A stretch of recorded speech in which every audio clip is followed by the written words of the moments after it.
അസ്സലാമു അലൈക്കും വറഹ്മത്തുള്ളാഹി വബറകാതുഹു. ഇന്നത്തെ വീഡിയോ നിങ്ങളുടെ ഭാഗത്തു നിന്ന് വന്ന ചില ആളുകളുടെ ആവശ്യപ്രകാരം ചെയ്യുന്ന വീഡിയോ ആണ്. ആവശ്യം ഇതായിരുന്നു, ഫിഉൽ മാദി മുദാരിന്റെ തസ്രീഫ് ഒന്ന് പറഞ്ഞു തരാവോ എന്നുള്ളതാണ്. തസ്രീഫ് എന്ന് പറഞ്ഞാൽ നമ്മൾ സർഫാക്കാന്ന് പറയൂലേ, ആ സർഫാക്കൽ ഒന്ന് പറഞ്ഞു തരോ, ആ 14 രൂപങ്ങളും അതിന്റെ അർത്ഥം ഒന്ന് പറഞ്ഞു തരാമോ എന്നുള്ളതായിരുന്നു. അപ്പൊ അത് പബ്ലിക്കായിട്ട് തന്നെ ചെയ്യാമെന്ന് വിചാരിച്ചു. അപ്പൊ അത് മാത്രം, ആ മാദി മുദാരി അമ്ര ഇതിന്റെ ഒരു തസ്രീഫാണ് നമ്മൾ പറയാൻ പോകുന്നത്. ഇന്നത്തെ ക്ലാസ്സിലെ മാദി മാത്രമാണ്. അപ്പൊ ഇൻഷാ അല്ലാഹ് നമുക്ക് നോക്കാം. അപ്പൊ ആദ്യം ഞാനിവിടെ എഴുതിയിരിക്കുന്നത് ദമീറാണ്. ദമീറിന്റെ ജമ്മാണ് ദമാഇർ എന്നുള്ളത്. പ്രോനൗൺ എന്നാണ് അതിന്റെ അർത്ഥം. ഈ പറയുന്ന ഹുവ ഹുമാഹും ഹിയ ഹുമാഹുന്ന ഈ പറയുന്ന ആളുകളെ നമ്മൾ പലയിടങ്ങളിലും കണ്ടിട്ടുണ്ടാവും. ഖുർആൻ പാരായണം ചെയ്യുമ്പോൾ ഒരു പേജിലൊക്കെ ഇഷ്ടംപോലെ നമ്മൾ എന്താണ് ഈ ആളുകളെ കാണാറുണ്ട്. പ്രോനൗൺ ആണിത്. നമുക്ക് ഇതിന്റെ അർത്ഥം ഒന്ന് നോക്കാം. ഹുവ ഹുമാഹും ഹിയ ഹുമാഹുന്ന. ഹുവ എന്ന് പറഞ്ഞാൽ അവൻ എന്നാണ് അർത്ഥം. ഹുമ എന്ന് പറഞ്ഞാൽ അവർ 2 പേർ എന്നാണ്. അറബി ഭാഷയുടെ ഒരു പ്രത്യേകതയാണ്, 2 എന്ന നമ്പർ നമ്മൾ വേറെ കൊടുക്കേണ്ടതില്ല. ഹുമ എന്ന് പറയുമ്പോൾ തന്നെ അതിൽ 2 എന്ന് പറയുന്ന എണ്ണം അടങ്ങിയിട്ടുണ്ട്. ഇനി ഹും എന്ന് പറഞ്ഞു കഴിഞ്ഞാൽ അത് അവൻ എന്നുള്ളതിന്റെ ജമ്മാണ്, അതായത് പ്ലൂരലാണ്. അവർ കുറെ ആണുങ്ങളെ കുറിക്കാനാണ് കേട്ടാ, മാസ്കുലിനാണ് അത് പറയുന്നത്. ഹുവ അവൻ എന്ന് പറയുമ്പോൾ തന്നെ അത് നമുക്ക് മനസ്സിലാവണം. ഹും എന്നുള്ളത് അവൻ എന്നുള്ളതിന്റെ ജമ്മാണ്, അവർ എന്നാണ് അതിന്റെ അർത്ഥം. ഇനി രണ്ടാമത്തേത് ഹിയ, അവൾ. ഹുവ അവൻ, ഹിയ അവൾ. ഹുമ എന്നുള്ളത് 2 കൂട്ടർക്കും ഒരേ വാക്ക് തന്നെയാണ്. അവർ 2 പേർ എന്നുള്ളതിന് ആണായാലും പെണ്ണായാലും ഒക്കെ നമ്മൾ ഹുമ എന്ന് തന്നെയാണ് പറയുക. മൂന്നാമത്തേത് ഹുന്ന. ഹും എന്ന് പറയുമ്പോൾ അവർ തന്നെയാണ്, ഹുന്നയും അവർ തന്നെയാണ്. ഹും എന്നുള്ളത് കുറെ ആണുങ്ങളെയാണ് നമ്മൾ പറയാ, എന്നാൽ ഹുന്ന എന്നുള്ളത് സ്ത്രീകളെ, ഫെമിനിനാണ് ഹുന്ന എന്നുള്ളത്, അല്ലെങ്കിൽ മുഅന്നസ് ആണ്. നമ്മൾ ആലോചിച്ച് നോക്കിയട്ടെ, ഈ പറഞ്ഞ അർത്ഥങ്ങളൊക്കെ നമ്മൾ അവൻ, അവർ 2 പേർ, അവർ കുറെ ആളുകൾ എന്നാണ് നമ്മൾ പറഞ്ഞത്. ഈ അവർ എന്ന് അല്ലെങ്കിൽ അവൻ എന്ന് നമ്മൾ എപ്പോഴാ പറയാ? നമ്മുടെ സാന്നിധ്യത്തിൽ ഇല്ലാത്ത ഒരാളെ കുറിച്ച് പറയാനാണ് നമ്മൾ അവൻ എന്ന് പറയാ, അല്ലെ? അപ്പൊ അതിന് നമ്മൾ പറയുന്നതാണ് തേർഡ് പേഴ്സൺ എന്നാണ് നമ്മൾ പറയാ. നമ്മൾ ഒരാളോട്, തൊട്ടടുത്തിരിക്കുന്ന ഒരാളോട് നമ്മൾ സംസാരിക്കുകയാണ് മൂന്നാമതൊരു കൂട്ടരെ കുറിച്ചിട്ട്. ആ കൂട്ടരെയാണ് നമ്മൾ എന്ത് പറയാ? തേർഡ് പേഴ്സൺ എന്ന് പറയുന്നത്. അപ്പൊ ഈ ആദ്യത്തെ 2 റോയിലുള്ളതും തേർഡ് പേഴ്സൺ ആണ്. അറബിയിൽ അതിന് പറയുന്നത് ഗായിബ് എന്നാണ്. ഇനി രണ്ടാമത്തെ കൂട്ടരെ നമുക്കിനി നോക്കാം. അന്ത അന്തുമ അന്തും അന്തി അന്തുമ അന്തുന്ന. അന്ത എന്ന് പറഞ്ഞാൽ നീ എന്നാണ് അർത്ഥം. ഹുവ അവനാണ്, അന്ത നീ. അന്തുമ എന്ന് പറഞ്ഞാൽ നേരത്തെ പറഞ്ഞ 2 പേർ തന്നെയാണ്, നിങ്ങൾ 2 പേർ. അന്തുമ നിങ്ങൾ 2 പേർ. അതായത് നമ്മുടെ മുന്നിൽ 2 ആൾ ഇരിക്കുന്നുണ്ട്, അവരോട് നമ്മൾ എന്തെങ്കിലും പറയുകയാണെങ്കിൽ അന്തുമ എന്നുള്ള പ്രയോഗമാണ് അറബി ഭാഷയിൽ. അന്തും എന്ന് പറഞ്ഞാൽ നിങ്ങൾ കുറെ ആളുകൾ. അന്ത എന്ന് പറയുന്നത് മാസ്കുലിനാണ്, അതായത് മുദക്കറാണ്. അപ്പോ അന്തും എന്ന് പറയുന്നത് അന്തായുടെ ജമ്മാണ്. കുറെ ആണുങ്ങളോടാണ് നമ്മൾ എന്ത് പറയാ? അന്തും എന്ന് പറയാ. ഇനി അന്തി എന്ന് പറഞ്ഞാലോ, നീ ഒരു പെണ്ണ്. നമ്മുടെ മുന്നിൽ ഒരു പെണ്ണാണുള്ളത് എങ്കിൽ അവിടെ അന്തി എന്നാണ് നമ്മൾ പറയേണ്ടത്. അന്തുമ എന്ന് പറയുന്നത് നമ്മുടെ ഹുമ പോലെ തന്നെ ഇത് 2 ഒരേ പദമാണ്. ആണായാലും പെണ്ണായാലും 2 പേരെ കുറിക്കാൻ നമ്മൾ അന്തുമ എന്നാണ് പറയുക. മൂന്നാമത്തേത് അന്തുന്ന. അന്തി എന്നതിന്റെ ജമ്മാണ് അന്തുന്ന, അതായത് അത് മുഅന്നസ് ആണ്, ഫെമിനിൻ ആണ്. നിങ്ങൾ കുറെ സ്ത്രീകൾ. നമ്മൾ ആദ്യം പറഞ്ഞതൊക്കെ അവൻ, അവർ എന്നൊക്കെ ആയിരുന്നു. എന്നാൽ അന്ത മുതൽ നമ്മൾ പറഞ്ഞതൊക്കെ നിങ്ങൾ എന്നതാണ്. അതായത് സെക്കൻഡ് പേഴ്സൺ എന്നാണ് നമ്മൾ അവർക്ക് പറയുക. നമ്മുടെ സാന്നിധ്യത്തിൽ നമ്മൾ ആരോടാണോ സംസാരിക്കുന്നത് അവർക്കാണ് നമ്മൾ സെക്കൻഡ് പേഴ്സൺ എന്ന് പറയുന്നത്. ആ കൂട്ടരാണ് ഈ പറഞ്ഞ രണ്ട് കൂട്ടരും, അന്തയും അന്തിയും. ഇതിന് അറബിയിൽ പറയുന്നത് മുഖാത്തബ എന്നാണ്. മുഖാത്തബ. ഇനി മൂന്നാമതൊരു കൂട്ടരുണ്ട്. ആകെ രണ്ടാളുകളെ അതിലുള്ളൂ. അന, നഹ്നു. അന എന്ന് പറഞ്ഞാൽ ഞാൻ എന്നാണ് അർത്ഥം. അനയുടെ ജമ്മാണ് നഹ്നു. അവിടെ രണ്ടാളെ പറയുന്ന വേറെ പദമൊന്നുമില്ല. അന കഴിഞ്ഞാൽ പിന്നെ വരുന്നത് ഞങ്ങളാണ്. അന ഞാൻ, നഹ്നു ഞങ്ങൾ. ആണായാലും പെണ്ണായാലും ഒക്കെ ഈ രണ്ട് പദങ്ങൾ മാത്രമേ ഉള്ളൂ. അന ഞാൻ, നഹ്നു ഞങ്ങൾ. അതായത് ഫസ്റ്റ് പേഴ്സൺ ആരാണോ സംസാരിക്കുന്നത് ആ സംസാരിക്കുന്നവരാണ് ഫസ്റ്റ് പേഴ്സൺ. അതിന് അറബിയിൽ പറയുന്നത് മുത്തക്കല്ലിം എന്നാണ്. മുത്തക്കല്ലിം. ഇതാണ് പ്രോനൗൺ. ജസ്റ്റ് ആദ്യം ഒന്ന് പരിചയപ്പെടുത്തിയതാണ്. അതായത് പരിചയപ്പെടുത്താനുള്ള കാരണം ഈ പറഞ്ഞ ആളുകളെയാണ് നമ്മൾ ഫിഅലിലോട്ട് ചേർക്കാൻ പോകുന്നത്. ഇല്ലേ, ഇപ്പൊ ഒരു ഫിഅല്, ഒരു വേർബ്. ഫിഅൽ എന്ന് പറഞ്ഞാൽ വേർബ്. ഇപ്പൊ ദഹബ എന്ന് പറഞ്ഞാൽ പോയി എന്നാണ് അർത്ഥം. നമ്മൾ ആ പോയി എന്ന് മാത്രം നമുക്ക് കിട്ടിയതിനെ കൊണ്ട് കാര്യമില്ലല്ലോ. നമുക്ക് എന്ത് വേണം? അവൻ പോയി എന്ന് പറയണം, നീ പോയി എന്ന് പറയണം, ഞാൻ പോയി എന്ന് പറയണം, അവൾ പോയി എന്ന് പറയണം, നിങ്ങൾ പോയി എന്ന് പറയണം. ഇങ്ങനെയൊക്കെ പറയണമെങ്കിൽ ആ ഫിഅലിന്റെ കൂടെ ആരെയാണ് ചേർക്കേണ്ടത്, എന്താണ് ചേർക്കേണ്ടത്, അതാണ് നമ്മൾ പഠിക്കാൻ പോകുന്നത്. അതുകൊണ്ടാണ് ഈ ആളുകളെ ആദ്യം പരിചയപ്പെടുത്തിയത്. ഈ പറഞ്ഞ ആളുകളെ, ഈ പറഞ്ഞ ഗായിബും മുഖാത്തബും മുത്തക്കല്ലിമും ആയിട്ടുള്ള ഈ ദമീർ മുൻഫസിലിനെ നമ്മൾ എന്താക്കാണ്? ഫിഅലിന്റെ കൂടെ ചേർക്കാൻ പോവാണ്.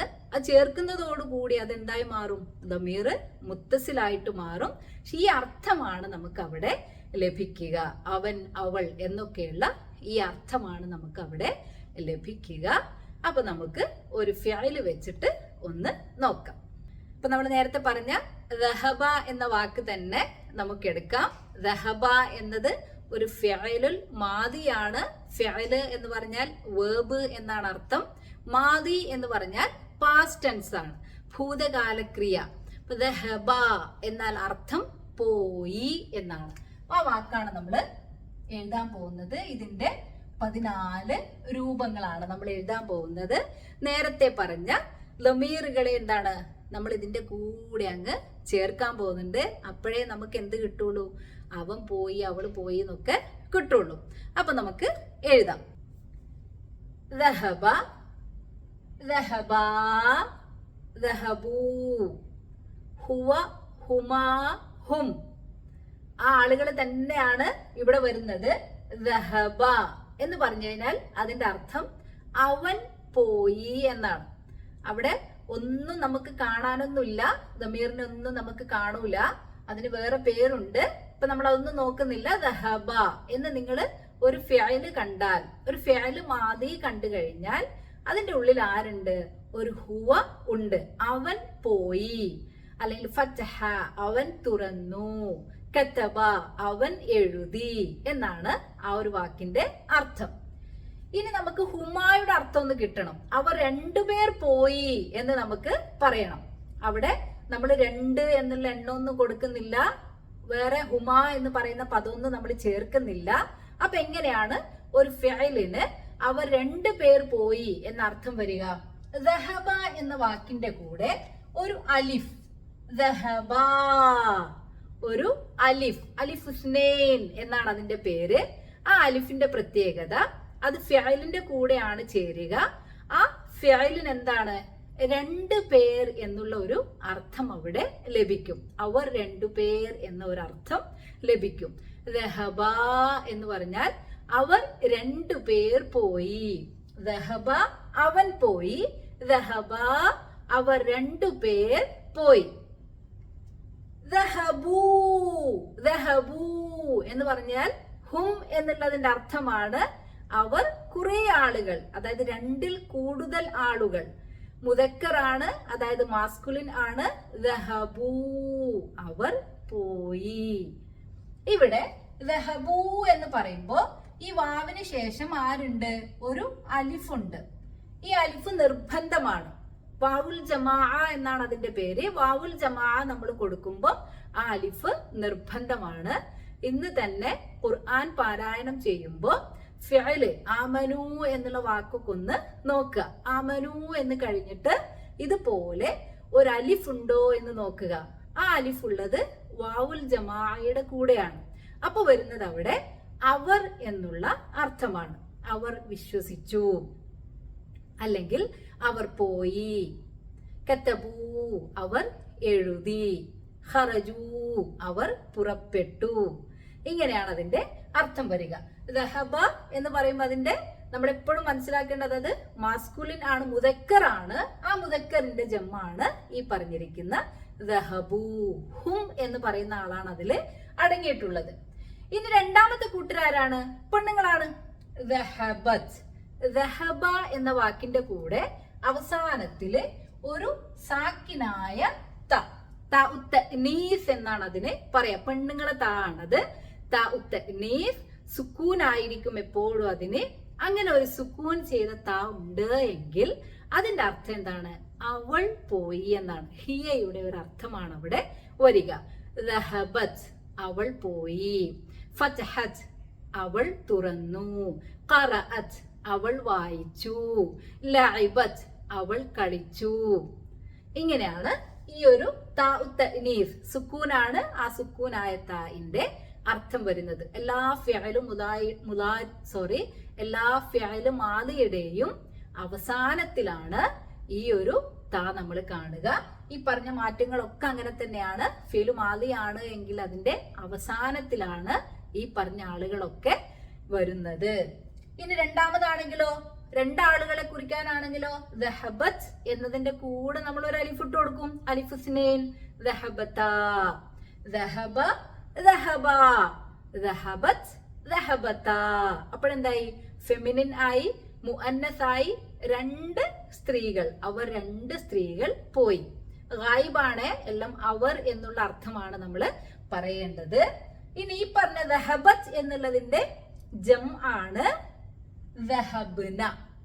ദഹബ്ന, ദഹബ്ന. ദഹബ എന്നുള്ള വാക്ക് നമ്മൾ സുക്കൂൻ കൊടുത്തിട്ട് അതിന്റെ ഒരു കൂടെ ഒരു നൂനിനെ ചേർക്കാണ്. ആ നൂനും സ്ത്രീകൾക്കുള്ളതാണ്. നൂനുൻ നിസ്വ എന്നാണ് അതിന്റെ പേര്. ദഹബ്ന എന്ന് പറഞ്ഞു കഴിഞ്ഞാൽ അവർ കുറെ സ്ത്രീകൾ പോയി. ഖതഅന അവർ കുറെ സ്ത്രീകൾ മുറിച്ചു. ഖറജ്ന അവർ കുറെ സ്ത്രീകൾ പുറപ്പെട്ടു. ഫതഹ്ന അവർ കുറെ സ്ത്രീകൾ തുറന്നു. എന്നിങ്ങനെയാണ് ഈ പറഞ്ഞ ദഹബ്ന എന്ന് പറയുന്ന വാക്കിന്റെ അർത്ഥം. അതായത് ദഹബത് എന്ന് പറയുന്ന ഒരു ഫിഅലു മാദി, അത് മുഅന്നസ് ആണ്. ഇതിന്റെ ജമ്മാണ് ദഹബ്ന. ദഹബ, ദഹബ, ദഹബൂ, ദഹബത്, ദഹബതാ, ദഹബ്ന. ഇനി രണ്ടാമതൊരു കൂട്ടരുണ്ട്. മുഖാത്തബാണ്. നമ്മൾ നേരത്തെ പറഞ്ഞ അന്ത മുതൽ അന്തുന്ന വരെയുള്ള ആളുകൾ. നീ എന്ന അർത്ഥം നമുക്ക് കിട്ടണം. ഇപ്പൊ നമ്മൾ പറഞ്ഞതൊക്കെ അവൻ പോയി, അവൾ പോയി എന്നൊക്കെയാണ്.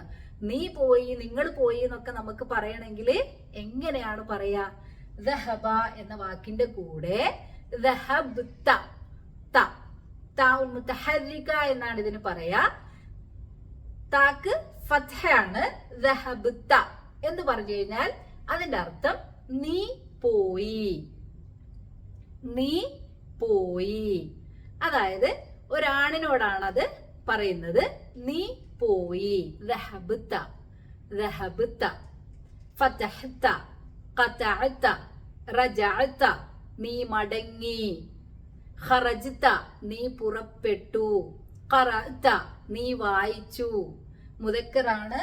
ഇനി ഈ പറഞ്ഞ, അതായത് നമ്മുടെ അന്ത എന്ന് നമ്മൾ പറഞ്ഞില്ലേ, അന്ത എന്ന് പറയുന്നതിന്റെ അവസാനത്തെ ഹർഫായ ത എന്ന് പറയുന്ന ആളാണ് ഈ പറഞ്ഞ ആള്. നമ്മുടെ ഒരു ഫിഅലു മാദിയുടെ കൂടെ ഈ പറഞ്ഞ അന്തയിൽ നിന്ന് നമ്മൾ ആ താന മാത്രം വെട്ടി മാറ്റിയിട്ട് നമ്മൾ എന്താക്കാണ്?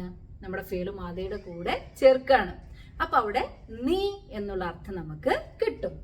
ഇനി ദഹബ്തുമാ, അന്തുമാ, അന്തുമാ. നമ്മള് ആ പറഞ്ഞ അന്തുമായുടെ തുമാ എടുത്തിട്ട് നമ്മൾ എന്താക്കി? ഫിഅലു മാദിയുടെ കൂടെ ചേർത്തു. ദഹബ്തുമാ. അപ്പൊ നമുക്ക് അവിടെ അർത്ഥം എന്തായി? നിങ്ങൾ രണ്ടുപേർ പോയി, മുദക്കറാണ്. ഇനി പറഞ്ഞ ദഹബ്ത എന്ന് പറയുന്നതിന്റെ ജമാണ്, പ്ലൂരൽ ആണ്. ദഹബ്തും, അന്തും, അന്തും, നിങ്ങൾ പോയി. മുദക്കറാണ്, നിങ്ങൾ പോയി. ദഹബ്ത, നീ പോയി. ദഹബ്തുമാ, നിങ്ങൾ പോയി. ദഹബ്തും, നിങ്ങൾ കുറെ ആളുകൾ. ഇത് രണ്ടുപേരാണ്, ഇത് നിങ്ങൾ കുറെ ആളുകൾ പോയി. മൂന്നാളും ആരാണ്? മുദക്കറാണ്, മാസ്കുലിൻ ആണ്. ഇനി അടുത്ത ലൈൻ നോക്കിയാട്ടെ. ദഹബ്തി, നമ്മൾ നേരത്തെ പറഞ്ഞ അന്തി ആണ് അവിടെ വന്നിരിക്കുന്നത്. ദഹബ്തി, അന്തി എന്നുള്ളതിന്റെ തീ ആണിത്. അവിടെ എന്തായി? പെണ്ണായി. നീ പോയി എന്ന് നമ്മൾ ഒരു പെണ്ണിനോട് പറയണമെങ്കിൽ ദഹബ്തി, ഫെമിനിൻ ആണ് എങ്കിൽ, മുഅന്നസ് ആണ് എങ്കിൽ നമ്മൾ ദഹബ്തി എന്നാണ് പ്രയോഗിക്കേണ്ടത്. ഖറജ്തി, ഖതഅതി, ഫതഹ്തി, അങ്ങനെയാണ് പറയേണ്ടത്. അന്തി, അത് നമ്മൾ ഓർത്താൽ മതി. ഇനി ദഹബ്തുമാ, അന്തുമാ, അന്തുമാ എന്നുള്ളത് ആണിനും പെണ്ണിനും നമ്മൾ അന്തുമാ എന്നാണ് പ്രയോഗിച്ചത്.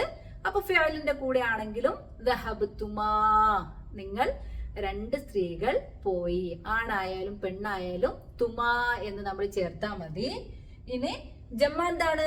ദഹബ്തുന്ന, അന്തുന്ന, ദഹബ്തുന്ന, അന്തുന്ന, നിങ്ങൾ കുറെ സ്ത്രീകൾ പോയി. ദഹബ്തി എന്ന് പറയുന്നതിന്റെ ജമാണ് ദഹബ്തുന്ന. അപ്പൊ നമുക്ക് അവർ എന്നുള്ളത് കിട്ടി, നിങ്ങൾ എന്നുള്ളത് നമുക്ക് കിട്ടി. ഇനി നമുക്ക് രണ്ടാൾ ബാക്കിയുണ്ട്, ഞാനും ഞങ്ങളും. ഞാൻ എന്ന് പറയുന്നിടത്ത് ഫസ്റ്റ് പേഴ്സൺ എന്തില്ല? നമ്മൾ രണ്ട് പേർ എന്ന് പറയുന്നതില്ല. നമ്മൾ നേരത്തെ അത് പറഞ്ഞു. അന കഴിഞ്ഞാൽ പിന്നെ വരുന്നത് നെഹ്നു ആണ്. അതുപോലെ തന്നെ അതിന് ആൺ പെൺ വ്യത്യാസവും ഇല്ല. ആണാണെങ്കിലും പെണ്ണാണെങ്കിലും അന എന്നാണ് ഞാൻ എന്നുള്ളതിന് പറയാ, ഞങ്ങൾ എന്നുള്ളതിന് നെഹ്നു എന്നാണ് പറയാ. ഈ രണ്ടാളുകളുടെ അർത്ഥം നമുക്ക് കിട്ടുന്നത് ഒരു ഫിഅലിന്റെ കൂടെ അവസാനത്തില് തു എന്ന് ചേർക്കുമ്പോഴാണ്. തു, ദഹബ്തു എന്ന് പറഞ്ഞു കഴിഞ്ഞാൽ അതിന്റെ അർത്ഥം ഞാൻ പോയി. ദഹബ്തു, ഞാൻ പോയി. റജഅതു, ഞാൻ മടങ്ങി. ഖതഅതു, ഞാൻ മുറിച്ചു. ഇങ്ങനെയാണ് ഈ പറഞ്ഞ തു എന്ന് ചേർത്ത് കഴിഞ്ഞാൽ നമുക്ക് അർത്ഥം ലഭിക്കുക. ദഹബ്ന, ഇതാണാണെങ്കിലും പെണ്ണാണെങ്കിലും ഒക്കെ നമ്മൾ എന്താക്കിയാൽ മതി? ഫേലു മാദിയുടെ കൂടെ തു എന്ന് ചേർത്താൽ മതി. ഇതിന്റെ പേരും താഉൽ മുതഹർരിക എന്നാണ്. ദഹബ്ന, ദഹബ്ന, ഞങ്ങൾ പോയി. ആണാണെങ്കിലും പെണ്ണാണെങ്കിലും ഒക്കെ ദഹബ്ന, ഞങ്ങൾ പോയി. ഇവിടെ അന എന്നുള്ള ആളാണ് ഇവിടെ ഒളിഞ്ഞിരിക്കുന്നത്. നഹ്നു എന്നുള്ള ആളാണ് ഇപ്പുറത്ത് ഒളിഞ്ഞിരിക്കുന്നത്. നമ്മൾ ഏത് ഫിഅലും ആദിയുടെയും അവസാനത്തില് നാ എന്ന് നമ്മൾ ചേർത്ത് കൊടുത്താൽ, ആ ദമീറിനെ നമ്മൾ ചേർത്ത് കൊടുത്തു കഴിഞ്ഞാൽ നമുക്ക് ഞങ്ങൾ എന്നുള്ള അർത്ഥം കിട്ടും. ഇതാണ് ഈ പറഞ്ഞ ഫിഅലു മാദിയുടെ ഒരു തസ്രീഫ് എന്ന് പറയുന്നത്. ഒന്നുകൂടെ നമുക്ക് പറഞ്ഞു നോക്കാം. ദഹബ, ദഹബ, ദഹബു, ദഹബത്, ദഹബത, ദഹബ്ന, ദഹബ്ത, ദഹബ്തുമാ, ദഹബ്തും, ദഹബ്തി, ദഹബ്തുമാ, ദഹബ്തുന്ന, ദഹബ്തു, ദഹബ്ന. ഇൻഷാ അല്ലാഹ് നമുക്ക് അടുത്ത ക്ലാസ്സിൽ ഫിഅലുൽ മുദാരിയുടെ ചെയ്യാം. അസ്സലാമു അലൈക്കും വറഹ്മത്തുള്ളാഹി വബറകാതുഹു.